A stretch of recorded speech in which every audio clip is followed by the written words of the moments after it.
So, switched it around, not from podcast anymore, because that was gonna be boring. So instead, I have created a YouTube basically. I don't know how to do this, but I'm drinking a ton of caffeine already, and I don't do caffeine very often. So I'm already in like the midst of having a heart attack. So while in a delirious caffeinated state, I decided to write a YouTube video, an entire PowerPoint presentation over why hockey fighting is too cool to get rid of.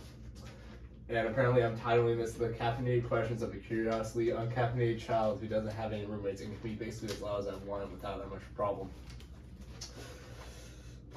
I don't even know how to edit. I don't know how this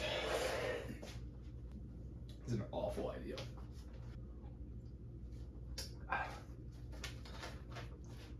So, when going into the discussion of mostly anything, you do usually want to start with where it originated from. So, hockey fighting originated, or just fighting in general, just originated for as long as we could. Like, ever since humans were able to just ball up a fist and try to make the other person's face contort in unhuman ways, we have been trying to do that. So, hockey fighting is very similar. Hockey dates back to about 1800s-ish, and just the nature of the game, putting knives on people's feet and allowing them to go at speeds around like 20 miles per hour, which is, again, inhuman. That should not be possible for humans to do, but we're doing it anyways. Just the nature of putting giant, jacked lumbermen, Canadian lumbermen, on those types of vehicles and allowing them the opportunity to hit each other, people start fighting. So just as long as hockey's been a thing, we've kind of just always had this. So, and then going into the origins of where I learned about this, the very first time I saw this hockey debate going on was back in, it was like 6 years ago in 2019, when Alexander Ovechkin and Andrei Svechnikov of the Carolina Hurricanes got into a fight.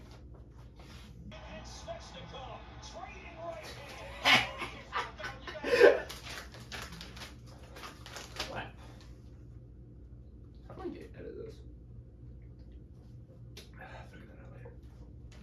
But this is whenever I first heard about this debate. It was back in 2019, where people were like, "Oh my gosh, the playoffs is going on. So many kids are watching, and Alexander Ovechkin almost murdered a man." Which, like, fair, but, like, also, if you watch the video, too, real quick, this is a side thing, but whatever, it's my video. You watch this video. No, please, stop. Cut that part out. If you watch the video, they're back here somewhere. Oh, okay, cool. Wish I had actual replay, but the actual replay shows Svechnikov just going up to Ovi and just checking him in the side. And Ovi said, "No, you don't want it." And then he really didn't. I mean, that's what happens. That was really stupid.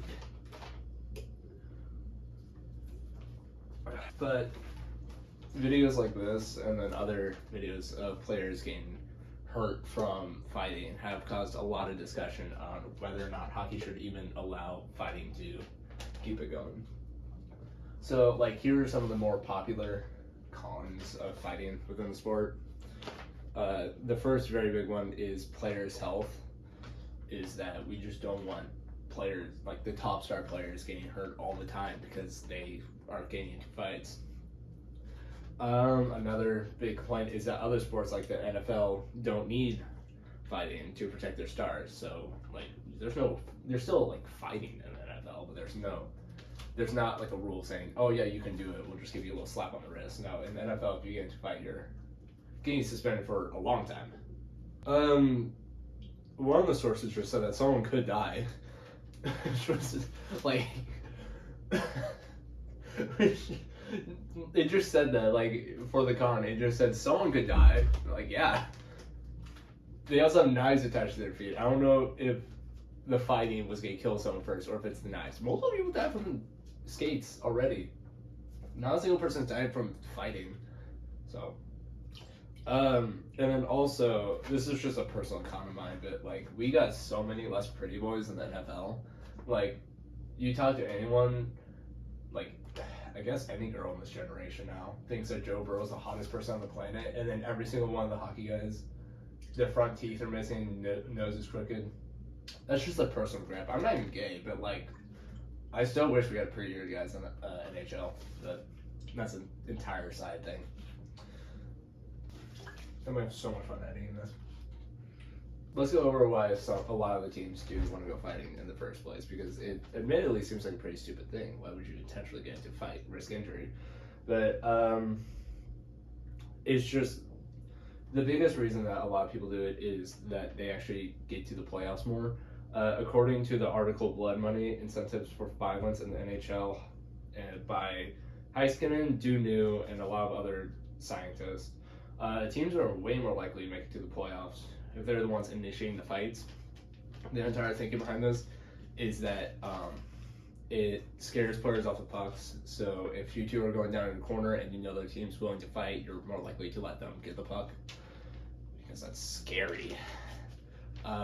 Another reason is that it deters players from hitting your like star players very hard, because if there's an incentive to fight and you know players are good, be willing to fight, they will fight.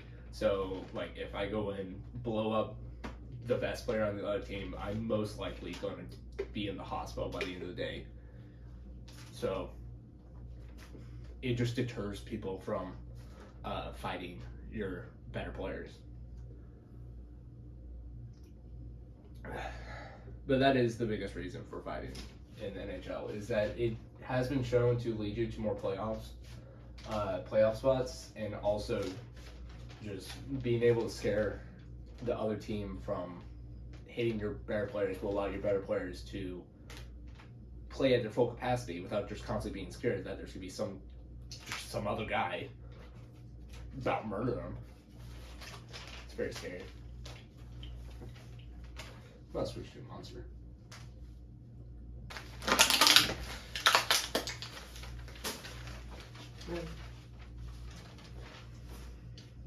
Alright, I switched to a monster now instead of the cherry coke, because I ran out of cherry coke and I'm gonna go work out after this, so I need as much caffeine as possible. So the other biggest reason for fighting in the NHL has been the viewership that has been increased because of it. I've seen this way too many times firsthand where I go to like a MSU game where the fighting isn't even allowed. You're not even allowed to fight there. People still do it, but they get kicked out of the game. I still don't get why so many people do this, but they'll go up to me and say, I'm only here for the fighting. Like, I get it. It's crazy. It's really fun. But, like, they're not even allowed to fight here. Woo! You're not even allowed to fight in college hockey, so I still don't get why so many people do it, but their choice, I guess. They can spend their weekends however they want. Best case I can show for how much viewership does actually get increased from hockey fighting is the Four Nations tournament that happened pretty recently, back in February. The tournament, USA played Canada twice, once in a playing round and then once in the final. In their very first game, it was highly anticipated. It was one of the biggest hockey games that has ever been like broadcasted. Cool. So like every NHL fan watched the first game, and in the first game, 3 fights happened in the first 9 seconds, which is a crazy way to start off the game. 2 of these fights were actually by the Tkachuk brothers. So like Matthew and Brady Tkachuk got into a fight immediately. It was amazing. Those fights were so fun to watch. It really did set a precedent of how these teams were going to play against each other, which was going to be a fast, physical, very physical, and just tough games to play. Each team was not going to let the other one win that easily, which is exactly what we all wanted out of this game. So the average viewer base was about 4.7 million people watching at a time, which like for NHL is really good. Like we don't usually get that. But with that being said, because of these 3 fights and like setting the precedent for like how popular this is going to be, in the second game there were about 16 million people watching, which is record breaking. That was nuts. It was so big, it became like a political statement to say that USA was better than Canada. Like, we just beat the crap out of them in the first 10 seconds of the game, which was pretty fun to watch. Like, we lost the second game, but like, that first game was nuts. It was started because of the 3 fights. Like, these 3 fights increased the viewership that much, brought so much more revenue into the sport, which is what we need as a very small sport compared to the other 4. So, like, in my opinion, doing things to increase the viewership is so astronomically important because we don't have good viewership compared to any of the other 4 sports. So doing things like fighting, if it increases viewership 4-fold of what we can best do, and no one got hurt during those 3 fights, why not? I think the caffeine's getting me. How do I keep you turning off? Another big reason for fighting in the NHL is that it gives a lot of the not as great players a good chance to show people who they are and how good they are. So, like, the best example of this by far is Matt Rempe. Matt Rempe was drafted in 2022 by the New York Rangers and averages 4.6 points per NHL season, which is really bad. This is astronomically bad. The average player scores like 20 to 60 points per season. A point is a goal plus an assist. So, like, if you have 3 goals and 2 assists, you have 5 points in total. And, like, the average NHL player gets like 20 to 60. A very generous range, and he doesn't get 10 points per season usually. His average is 4.6. It is, by every account, this guy is not a good player, like, at all. But he is 6'9" and is a beast. This guy will fight literally anyone. This guy is one of the hottest players in the NHL right now, not because of his scoring prowess, but because of how physical he is. To demonstrate how tall he is, I put a piece of painter's tape right here on the wall, colored it black, to be able to see it better. Can you see that? Yeah, you can see it. That's how tall this man is. Like, I didn't measure this, but I'm like 6 feet tall. I'm 5'11", but like on my license it says 6 foot. But like, this is how tall this is. This guy's massive. Becomes an intrinsic part of the team, and players have to play around this guy, this behemoth, because every time he steps on the ice, he is going to potentially murder another person. You have to play around him. Teams have to mold their strategies, and it adds new levels of complexity into this already super complex game. This game is already played on ice. This game is complex enough, and we are making them play against this guy. Making a monster. This is not bad. Actually, this is a pretty good monster. To even show more about how much people like this guy, I took this graph. But like, the blue in this graph is Matt Rempe. He gets searched up so much. Do you want to know who like these 3 colors down here are? So those 3 colors coordinate to Quinn Hughes, Jordan Kyrou, Nathan MacKinnon, Cale Makar. Those are 4 of some of the best players in the league, by far. Jordan Kyrou leads the Blues in goals. He is this color, that is the red, that is barely on this graph. Quinn Hughes and Cale Makar are ranked number 2 in the NHL defense by NHL defense. The NHL specifically said these are the 2 best defense right now, are these 2 colors right here. This purple is Nathan MacKinnon. Nathan MacKinnon, also by NHL, just said, yes, he is the 2nd best player in the league. And if he's the 2nd best player in the league, he's the 2nd best player in the world right now.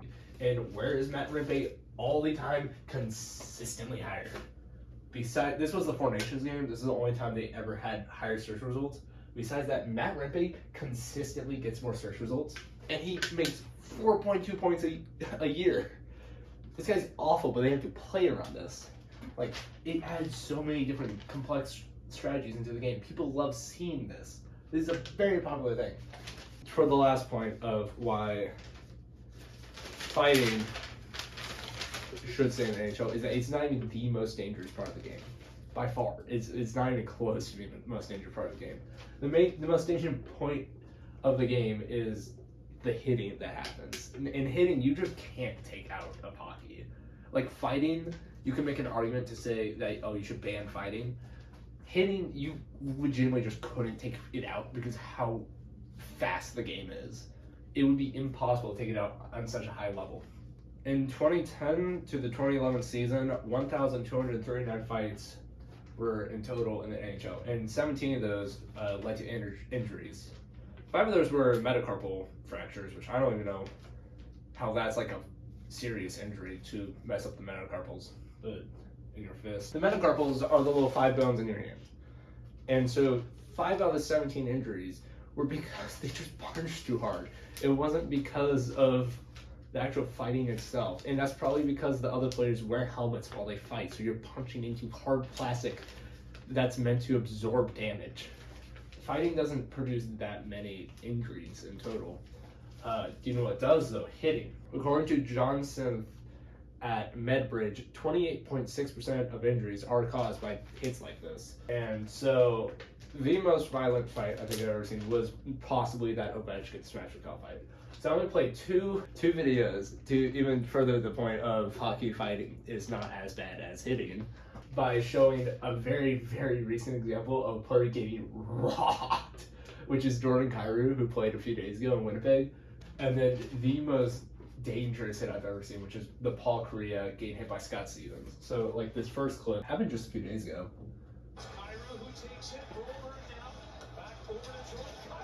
Boom! Kyrou, wall. He's not injured, by the way. He's doing fine. These are the kind of hits which, again, you can't really take out of the game because of how fast everything is. And that was a clean hit too. Like, if that's a clean hit and that's going to lead to more injuries, then why are we focusing on the fighting, in my opinion? Like, if this is okay, then fighting, which is less violent than that, I think fighting is not as big of a deal. This is the most violent hit I think I've ever seen on a man. Paul Kariya catches in his feet. Head looking this way, Gomez coming this way. Pretty clean hit, to be fair. It's just Kariya was not expecting it. And he's back. He finished off the game, too. Like, which is insane. Hits like these are super legal. Like, this is a big part of the sport. If it's not like a big part of the sport, like a bad thing, I'm not saying we should get rid of hitting because it is so intrinsically like linked to hockey that it would be legitimately impossible to get rid of hitting. But like, this is the main thing causing injury. We should not be worrying about fighting where the biggest leader of players getting injured is just how hard they hit each other in the helmets. Like, and so when you're like watching a sport like this, you just gotta know that it's a violent sport, but it's also just with like it not being the most physically demanding part of the sport or physically violent part about the sport.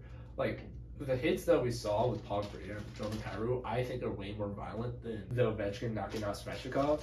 Like, that knockout was vicious, but like Paul Kariya almost died, like legitimately almost died. I don't see there being enough evidence against fighting in hockey for there to be significant reason to get rid of such an intrinsically linked part of the sport. Hockey will just naturally encourage violence with the hitting that it has. And so allowing players to not only protect their star players, but let their aggressions out, increase the viewership, and not causing very many injuries and giving players careers, I think is good enough reason to keep the sport in the NHL. What if I just... Oh, that hurt. Ow.